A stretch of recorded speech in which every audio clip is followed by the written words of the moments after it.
In this video, you'll learn how to set up the bodies of the Snapflash and booth number 1's kiosks. The containers that you will need to get from storage are the blue laundry bag containing the metal kiosk pieces, the printer case, the prop box, the large rolling booth case, and the metal platform base. To start, you will place your base on the floor. Once you've set up your backdrop, or you know where it will be set up, set the platform base down so that the center of the base is about 8 feet away from the backdrop. The handle hole on the base should be facing away from your backdrop. That is the back side of the kiosk. Next, unscrew the wing nuts from the base. Put the first kiosk stand into place and screw the wing nuts back on tightly inside of the stand, securing it. Place the next kiosk stand piece on top of the secured piece. It'll be resting there and not secured yet. Open your printer bag and remove the shelves that are stored on top of the printer. Also open your utility case inside of the prop box to find your 4 tightening knobs. Place the knob screw through the hole on the printer shelf and then through the holes on the kiosk stand. Fasten them so that your printer shelves and the kiosk stand pieces are all fastened together.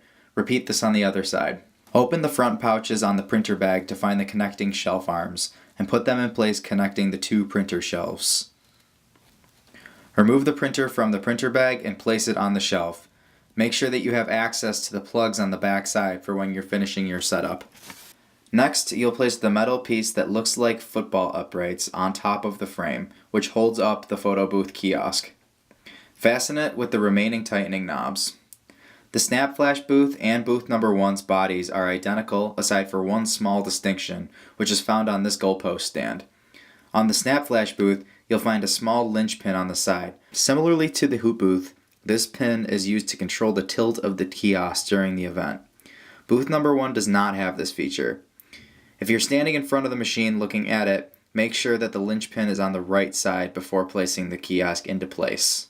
Remove the kiosk from its case. Unscrew the tightening knobs that are attached to the sides enough that they will fit the slots for them on the goalpost stand. Make sure that the rubber stoppers are pushed against the walls of the kiosk. Grab the handles and carefully lift the kiosk into place and fasten the knobs tightly.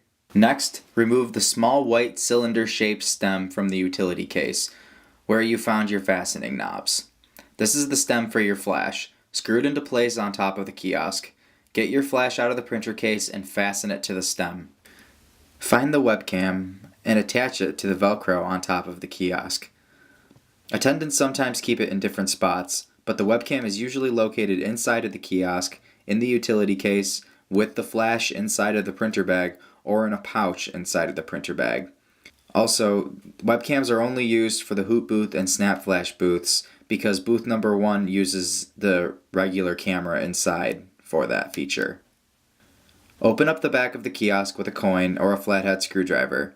It's always good to keep a coin, preferably a penny, in your pocket when you do a setup for this reason. But if you forget, there's usually a small flathead screwdriver that's shaped like a pen inside of the utility box. Once it's opened, you start connecting. Get your extension cord from inside the prop box. Plug the power strip into the extension cord and feed the male end through the hole at the bottom of the kiosk and through the base of the booth until you see the cord has reached the floor.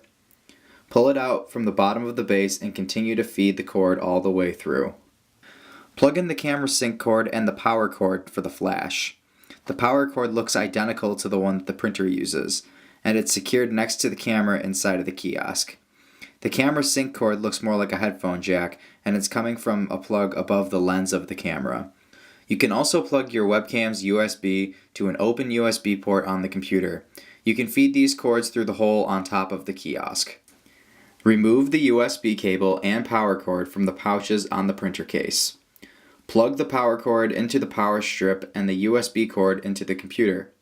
Feed the USB and power cords out of the hole at the bottom of the kiosk. A good trick to avoid a problem is to tilt the kiosk forward and only let them pass through the hole on the bottom of the kiosk and not the next hole in the base. This will allow you to avoid having to try to grab your cords through a small hole on the back of the base stand. Next, plug the cords into the back of the printer. Now feed your extension cord to the nearest and/or most accessible outlet.